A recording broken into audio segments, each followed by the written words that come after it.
ஒரு காரியத்தை செய்வதற்கு நேரத்தை தாமதப்படுத்திக் கொண்டிருப்பாயானால் வெற்றியும் உனக்கு எதிராக மாறிவிடும் என்பதனை புரிந்து கொள். வேல்வேல் முருகா, வெற்றிவேல் முருகா. என் அன்பின் பிரியமே, உன்னுடைய கஷ்டங்களும் உன்னுடைய சோதனைகளும் முடியப் போகின்ற நேரத்தில் உன் அப்பன் உன்னை சந்தித்திருக்கின்றேன். உன்னுடைய துன்பங்களுக்கெல்லாம் முடிவு கட்டிட நான் வந்திருக்கின்றேன்.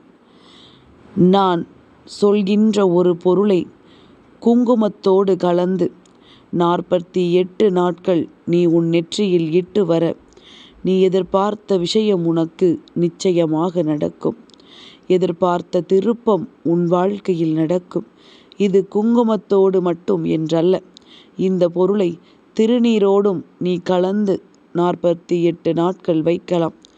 எதனால் குங்குமத்தை மட்டும் சொல்லாமல் அப்பன் திருநீரையும் சேர்த்து சொல்கிறேன் என்றால், 48 நாட்கள் செய்ய தொடங்கிய பிறகு தீட்டு நேரம் வந்து விடலாம். அல்லது வீட்டில் ஏதேனும் ஒரு கஷ்டங்கள் வந்து இதை செய்ய முடியாத சூழ்நிலையில் இதை தொட முடியாத ஒரு நிலை உருவாகலாம். அப்பேற்பட்ட நேரத்தில் குங்குமத்தை விட திருநீறு உன்னிடத்தில் இருக்கிறது என்றால் அதை நீ எப்பொழுது வேண்டுமானாலும் நெற்றியில் வைத்து கொள்ளலாம். திருநீறு ஒரு சாம்பலான ஒரு பொருளிலிருந்து கொண்டு வரப்பட்டது. அதனால் அதற்கு தீட்டு கிடையாது.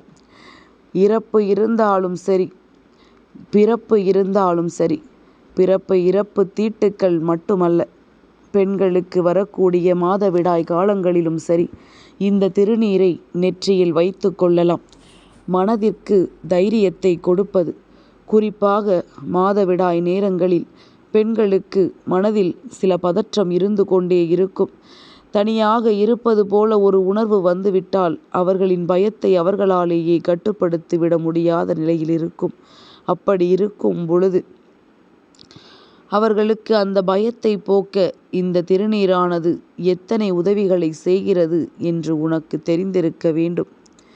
நம்பிக்கையை கொடுப்பதோடு மட்டுமல்லாமல் அருகில் எந்த ஒரு தீய சக்தியையும் நெருங்க விடாமல் எப்பொழுதும் வாழ்க்கையில் நல்லதையே நடத்தி கொடுத்து கொண்டிருக்க கூடியது. இந்த திருநீரையும் குங்குமத்தையும் வைத்து அதில் நீ சேர்க்க வேண்டிய பொருள் என்னவென்று உன் அப்பன் உனக்கு சொல்ல வந்திருக்கின்றேன். என் குழந்தையே, ஏற்கனவே உனக்கு தெரிந்திருக்கின்ற விஷயமாக இருந்தாலும் பரவாயில்லை. மீண்டும் ஒரு முறை உன் அப்பன் என்னிடத்தில் இருந்து தெரிந்து கொள். நல்ல விஷயங்கள் நம் செவி வந்து எத்தனை முறை சேர்ந்தாலும் அதனை நாம் எப்படி எதிர்கொள்கிறோம் என்பதனை பொறுத்து இந்த வாழ்க்கையில் அத்தனை மாற்றங்களும் உனக்கு நடக்கும். அத்தனை விஷயங்களும் திருப்பமாக உன் வாழ்க்கையில் உனக்கு கிடைக்கும் என்பதனை நீ மறந்து விடாதே. இந்த வாழ்க்கையில் நினைத்தது எல்லாமும் அடையவில்லையே என்கின்ற வருத்தம் எல்லோருக்குள்ளும் இருக்கத்தான் செய்கின்றது. ஆனாலும் நினைத்ததை விட அதிகமாக இந்த வாழ்க்கையில் உனக்கு இனிமேல் கிடைக்கப் போகிறது என்பதைத்தான் உன் அப்பன் உன்னிடத்தில் சொல்லிக் கொண்டிருக்கின்றேன். கந்தன் ஒரு முறை ஒரு வார்த்தையை சொல்லிவிட்டேன் என்றால் நிச்சயமாக என் குழந்தை எக்காரணம் கொண்டும் அதை நீ தவிர்க்க நினைக்காதே. பல யோசனைகளுக்கு பிறகு, பல சிந்தனைகளுக்கு பிறகு என் பிள்ளைக்கு ஓர் விஷயத்தை நான் சொல்லிக் கொண்டிருக்கின்றேன். சர்வ நிச்சயமான பலனை பல குழந்தைகள் செய்து கண்ட பிறகு உனக்கு சொல்லிவிட நான் வந்திருக்கின்றேன். உன்னுடைய வாழ்க்கையில் இருக்கின்ற சில விஷயங்கள் இப்பொழுதே உனக்கு தெளிவு பெற வேண்டும். சில உண்மைகளும் உனக்கு வெளிச்சத்திற்கு வர வேண்டும். எல்லாமுமே எதுவும் நடக்காதது போல இருந்து கொண்டிருக்க கூடாதல்லவா? நம்மை சுற்றி இருக்கின்ற பிரச்சனைகள், நம்மை சூழ்ந்து வருகின்ற துன்பங்கள் என்று இவை எல்லாமுமே ஏதாவது ஒரு வகையில் உன்னை காயப்படுத்தி இருக்கிறதே தவிர எந்த இடத்திலும் உன் மனதிற்கு ஆறுதலை கொடுக்கவில்லை. ஆனால் இனிமேல் இது இப்படி இருக்க முடியாது. உனக்கான ஆறுதலை தேடிக்கொண்டு வர வேண்டிய பொறுப்பு உன் அப்பன் இந்த கந்தனுக்கு இருக்கின்றது. அதனால் நீ முயற்சிகளை சரியாக செய்து கொண்டிருக்கின்றாய். ஆனால் வெற்றி மட்டும்தான் இங்கு இல்லை. அந்த வெற்றியையும் நான் நிச்சயமாக உனக்கு பரிசாக கொடுப்பேன் என்பதனை நீ மறந்து விடாதே. இந்த நிலை மாறும். இந்த சூழ்நிலைகள் உன் வாழ்க்கையில் நிச்சயமாக மாறும். எல்லாவற்றையும் கடந்து நீ எங்கெல்லாம் எப்படியெல்லாம் இந்த வாழ்க்கைக்காக கஷ்டப்பட்டு கொண்டிருக்கிறாய் என்பது உன் அப்பன் எனக்கு நன்றாக தெரியும். அதனால்தான் கந்தன் ஒவ்வொரு விஷயத்தையுமே உனக்கு பார்த்து பார்த்து பொன்னாக பூவாக உன் கைகளில் கொண்டு சேர்க்கின்றேன். என் பிள்ளை, எக்காரணம் கொண்டும் அதை இழந்துவிடக்கூடாது. எக்காரணம் கொண்டும் இதையெல்லாம் தன் வாழ்க்கையில் விட்டுவிடக்கூடாது. நல்ல நேரம் வந்துவிட்ட பிறகாவது தன்னுடைய மன மகிழ்ச்சியை தான் நிறைவாக பெற்றுக்கொள்ள வேண்டும் என்பதில் முழுமையான கவனம் உனக்கு இருக்க வேண்டும். வெற்றி என்பது மட்டுமே உன்னுடைய இலக்காக இருக்கும் பொழுது தேவையில்லாமல் எதை பற்றியும் சிந்தித்து கொண்டிருக்காதே. நல்ல நேரத்தில் நல்லது நடக்கும் தருணத்தில் இந்த வாழ்க்கை உனக்கான ஒட்டுமொத்த மகிழ்ச்சியையும் உன் கைகளில் கொடுத்து உன்னை திக்குமுக்காடச் செய்யும். நல்லது நடந்து விட்டது என்று எண்ணி மனமகிழ்ச்சி அடைகின்ற வகையில் நீ நிச்சயமாக பல நல்ல விஷயங்களை செய்து கொண்டிருக்கின்றாய்.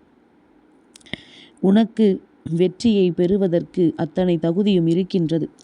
சர்வசாதாரணமாகவெல்லாம் இது போன்ற பதிவுகள் யார் கண்களுக்கும் படுவதில்லை, யார் செவி வந்தும் சேர்வது கிடையாது. உனக்கு வருகிறது என்றால் நிச்சயமாக உன் பக்கம் ஏதோ ஒரு நல்ல விஷயம் இருக்கிறது என்றுதானே அர்த்தம். அந்த விஷயம் என்னவென்று தேடு. இன்று இந்த கந்தன் சொல்கின்ற விஷயத்திலிருந்து உன் வாழ்க்கையை நீ மீட்டெடுத்து விடு. என் குழந்தையே, உன் அப்பன் நான் நினைக்கின்ற விஷயங்களை எல்லாம் உன்னுடைய வாழ்க்கையில் நிரந்தரமாக்கிட முயற்சி செய்யும் பொழுது அந்த முயற்சிக்கு நீ எனக்கு ஒத்துழைப்பு கொடுக்க வேண்டும். இல்லை, நான் இப்படித்தான் இருப்பேன் என்று நீ சொல்லிக் கொண்டிருந்தாயானால் கந்தன் நடத்துகின்ற நல்ல விஷயம் கூட உனக்கு கிடைக்காமல் போய்விடும் என்பதனை நீ புரிந்து கொள்ள வேண்டும். அப்பன் இன்று சொல்லப் போகின்ற இந்த விஷயம் என்னவென்று சரியாக கவனமாக கேள். நிச்சயமாக என் பிள்ளைக்கு வாழ்க்கையில் பல நன்மைகள் நடக்கும். என் குழந்தையே, பச்சை கற்பூரம் அதிசக்தி வாய்ந்த ஒரு பொருள். பூஜையிலும் சரி, இல்லத்திலும் சரி, நாம் செய்கின்ற எந்த ஒரு நல்ல விஷயமாக இருந்தாலும் பச்சை கற்பூரம் அந்த இடத்தில் இருக்கிறது என்றால் அங்கிருக்கின்ற எதிர்மறை ஆற்றல்கள் எல்லாம் அங்கிருந்து விலகி அந்த இடத்தை அது சுத்தமாக வைத்திருக்கும். புனிதமான ஒரு இடமாக அந்த இடத்தை அது மாற்றிவிடும். அப்பேற்பட்ட சக்தி படைத்த இந்த பச்சை கற்பூரம்தான் இன்று உனக்கு மிகப்பெரிய உதவியை செய்ய போகின்றது.